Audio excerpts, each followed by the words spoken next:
Hey everybody, welcome to today's video on the channel, and in today's video I want to talk about Wizard101 in 2023 and kind of have a retrospective outlook on things going into 2024. I'm going to be talking about what I want to see in Wiz in 2024. I'll have timestamps down there in the description if you want to skip ahead and look or skip to any parts of the video. So I'm going to start with the start of 2023 and cover basically all the updates we got in PvE and PvP as a whole. I might obviously miss a couple of very small things that I don't really particularly care about. For example, if they add Monstrology to some random mob fight in Azteca, I don't really care about that, you know? So let's start at, well, the start of the year. Now, at the start of 2023, we obviously, like in January, don't really get anything. The devs just come off of holiday break, and sometimes they have an update, sometimes they don't. This year around, in 2024, we're getting the Night-Mire dungeon when the devs are back off break sometime in January, which will be really, really cool.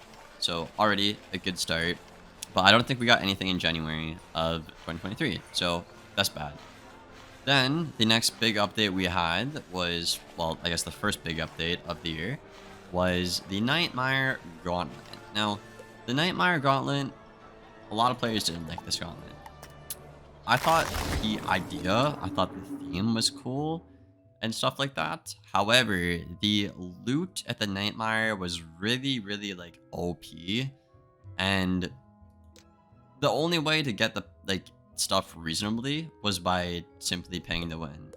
So there's a time period where you literally had to pay to win with the Night-Mire Gauntlet.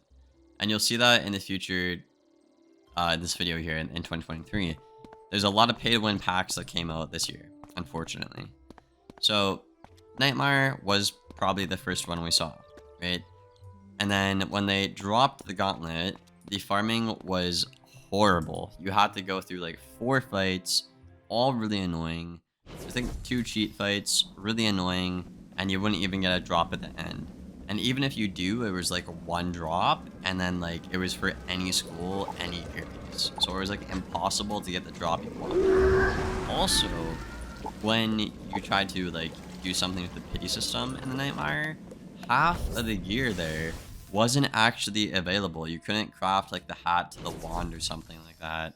I think you could only craft the a theme to the deck, which was pretty freaking bad because none of that stuff was really good.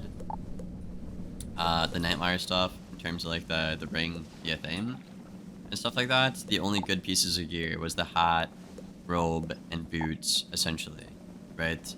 The amulet, I guess, was one piece that was there that was pretty freaking good. And the decks were okay depending on the school you were on at the time. Because flat resist used to be meta, and obviously they are square sockets, so that was a thing. But yeah, the pity system was a flop.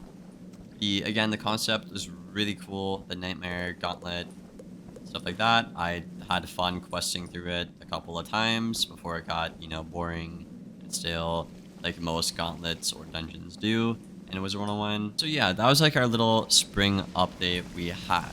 Then next we had the Crying Sky Raid. Now, this was probably I don't know if I'd say yeah, I think this probably was the biggest disappointment of the year. For a lot of players. Now, I know most casual players probably don't even know what a raid is, so I'm not going to bother explaining that, but it's basically just like really hard content, okay? That's all I'm going to say. So this raid was buggy and undoable for, I think, the first month or 2 months. I think it was the first month. Correct me if I'm wrong if you're a raider. I think for exactly a month, including test realm, you literally could not progress into the raid. You could only get so far, and it's like you hit a barrier, like you couldn't go further, right? And the community was stuck at that for a month. Okay, so really bad, really buggy, and then there's like a ton of other little game-breaking bugs. Also, this raid just really exceeded the standard for barrier to entry, right? Like, you look at the Roaring Raptors, which is probably the most successful guild to come out of the Crying Sky raid. Um, Literally, I'm not trying to like talk shit about them or anything, but like their setups, all 12 players, it's like the maximum barrier to entry you could ask for, right? You need literally everything down to the dot and like the percentile. You have to have every piece of gear, max stats on a pet. You have to have the correct school to dual school with the correct stat maxes, the correct pet, right? The max pins, literally everything, and everybody has to do it, all 12 players. So although I am happy they have had success with it, I think it's a little silly to have a barrier to entry that high, especially when a lot of the community complains about barriers to entry, like whether it's PvP or just in general, like acquiring gear, right? Me, for example, right? My guild was really good in the first raid, and I have, almost everything. I'm all 7 characters, but to be asked to, like, maximize all 7 characters and have every little thing in the game, that's just like way too much. And I think KingsIsle really went too far with the difficulty of the Crying Sky raid, personally, in my opinion. But yeah, a lot of the hype was died down because, a lot of players liked the raid, including myself. I gave props for it. I thought it was a cool aesthetic. I loved the music, the best soundtrack I've heard from Wiz in a while, right? Within the Aztec raid. But the bugs just kept coming, and like I kept doing the raid and it kept bugging, and then it got to a point where the community was so burned out and tired of the bullshit and the bugs that the hype died down, players stopped raiding, and it's just a lot of people quit raiding, Then that's when you saw like the Roaring Raptors and like, Major, he's a pretty good raider and stuff like that. Like, that's where they came up and like they figured it out. Again, like, props to them. I'm not hating or anything, but my point is here to illustrate that there was hype for the raid, people were excited, and then because KingsIsle did not polish the raid off or update the game fast enough, it died down, and many people who loved the first raid or loved raiding just get extremely, to this day, it just leaves a bad taste in their mouth, this raid. So if there's gonna be another raid, which I think there already has been confirmed one, I really hope that they do a better job around this time around with the next raid, and I really hope the barrier to entry is not as high as this one, because like I said, I think they just they went above and beyond and just way too far, in my opinion, with this raid. Then next up, we had a couple of changes to PvP, like spells getting 2 shads, so Rusalka costs 2 shadow pips as opposed to 1. This was made so you can't strike into a shad or shad into a shad to try and slow down the pacing a little bit in the meta. And obviously we saw healing get nerfed as well in PvP. Then at the end of the year, obviously we have Wallaru here, which is probably what you're busy doing if you're watching this video right now. Right now, I just finished Wallaru on my 6th character, so I have 1 more to go. And I don't think the world's that bad. I made a review of the video, or review of the world a couple days and weeks ago. I thought it was a good world, a little bit difficult. Pity system pretty good, pretty happy with it, all things considered. I think it's a lot better than Novus's pity system. I think most people can agree with that sentiment, I would say. So if I had to rank these updates, I would say the best one was probably Wallaru, obviously, then Night-Mire, and then the raid. I mean, I don't know. I guess you could maybe put the raid second, but the raid was just like, it was just bad, bro. It was bad. Like, so many people got disappointed and burned out and quit by the time the raid was actually playable, man? So I'm not even sure, honestly. You could interchange the raid and the Night-Mire Gauntlet, honestly. But yeah, I hope going into 2024, if we do get another Gauntlet, we follow the same template as 2023. I hope that pity system is a lot better. And aside from that, if the pity system is better, I don't have a complaint with the Gauntlet stuff, really. I guess something I haven't really talked about is the packs, which actually I need to stop. I need to make a script of my videos, dude. I do this so much. Okay. Night-Mire Gauntlet, fine. Make the pity system better. Raid, polish it better. Update the game if it's unplayable and people are unhappy about it. And then, aside from that, maybe make it a bit lower of a barrier to entry to the player base. Like I said, for the raid. Wallaru, I think Wallaru is a very good world. Maybe a little too difficult for my liking and a lot of players' liking. But typically, I'd say the difficulty was pretty good in Wallaru. You know, I wouldn't change much of the difficulty there. So, TLDR, there you go. Now, we're going to talk about pay-to-win packs. Sorry. So, pay-to-win packs this year. We had 3, I think I want to say, maybe 4. So, we started off with the Night-Mire, which was pay-to-win. Burrower's Gear was the most pay-to-win pack of the year. That takes the cake for the most pay-to-win pack of the year.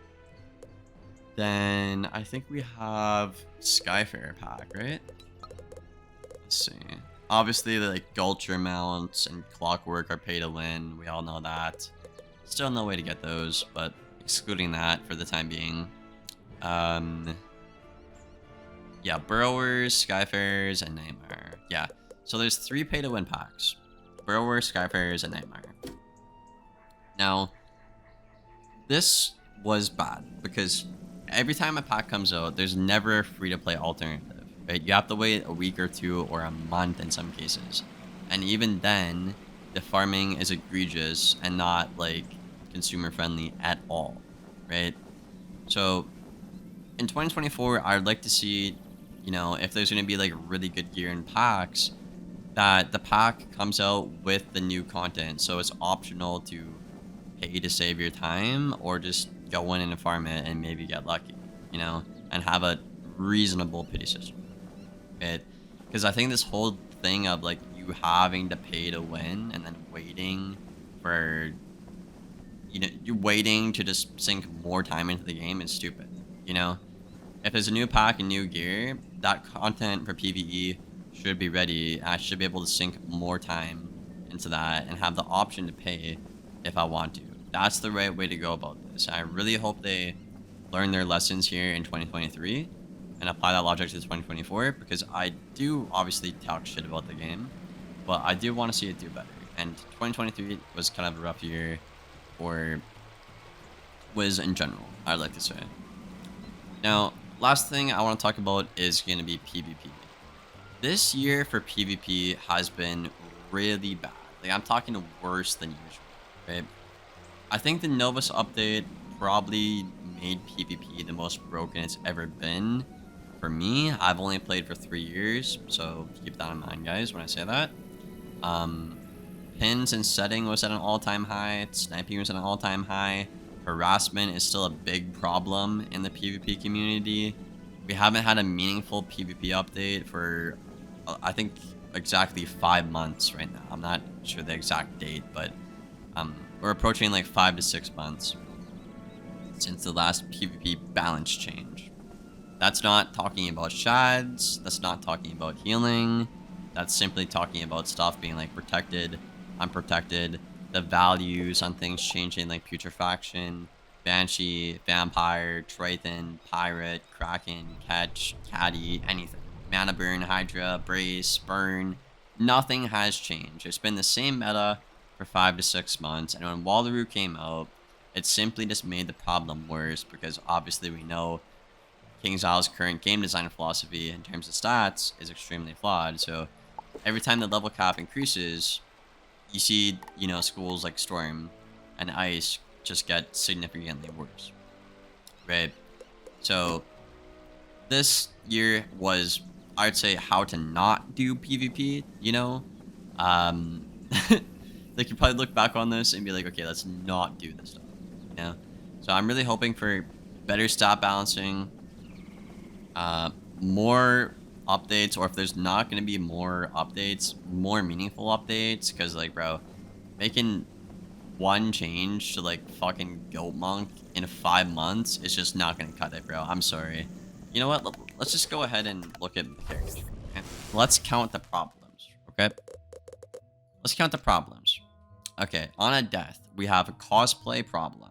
We have Wraith problem. We have Ghoul, Vampire, Banshee, and Shield Gambits. Okay? That's just on one school. On a fire, I wouldn't really say there's much problems on this school. You have a couple of cards that are overtuned, like above DBP, objectively, like Sun Serpent, Afreet, Everburn, that kind of stuff. You could argue Immolate too, but that's besides the point. Ice is pretty bad. All you have is Frostbite, you know, Mammoth, Tamaguchi, you know, cards that you're not supposed to have that are above damage per pip, but they kind of have to have that and the Blimp Pet, because if you don't have that, Ice is literally unplayable. So that's a thing. Storm, this school literally doesn't beat anybody, doesn't do anything right, unplayable. Myth, Stone Colossus is an issue, Shield Gambits are an issue, their stats and damage and resist are an issue. What else is there? Like Divum, Cyclops, Troll, Bassi is an issue. Stuns in general with a meta this fast on a school like Myth is an issue. Balance, Brace, Burn, Hydra, Sabertooth, Chimera, goes on and on. Life, you can still bury Goat Monk 10 times, Caddy, Wings of Fate, Regen, Pigsy, right? You can still stall out the game if you want to. It's still possible on a life. So there you go. If you guys wanted to count all the issues I just counted with PvP right there, and tell me one update every 6 months is gonna fix all that, how many years are we gonna be? How many years are we gonna be waiting for the game to be fixed? Okay, one update every 5 to 6 months. How many problems I just listed just now? How many years will it be? And by that time, how many new spells will be in the game that also could potentially be broken and ruin everything? Somebody let me know down there in the comments below. But that's everything. I think 2023 was basically a testing year for Wiz. I think there's not really a good year, but I think it's a good year for them to look back on and be like, okay, we really messed up here. We need to do better here, here, and here. And I also didn't even talk about all the controversy in this year, but if you guys want to check out that kind of stuff, I have videos on the channel with a lot of the stuff that KingsIsle did that was questionable. But yeah, I hope you guys enjoyed the video. Leave a like and sub if you made it this far, and comment your thoughts down there in the comments. I will read them, and I will see you on the next one. Take care.